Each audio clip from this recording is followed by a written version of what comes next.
मी आता कांदा कैरीचं चटणी बनवते. चिरून घेते आता सर्व. एवढा कांदा चिरले, 2-4 कैरी. आता याच्यात मी वाटणार आहे चटणी. 2 पाकळ्या लसूण टाकले, 1-2 चमचे लाल तिखट,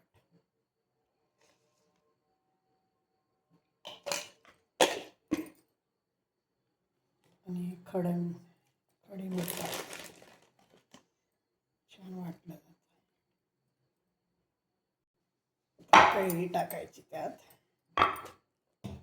हे असं छान कैरी वाटून घ्यायची एकजीव.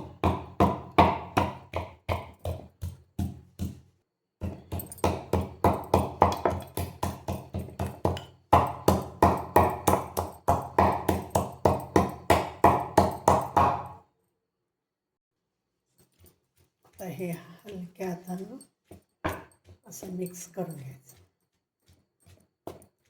त्याला बारीक करायचं नाही.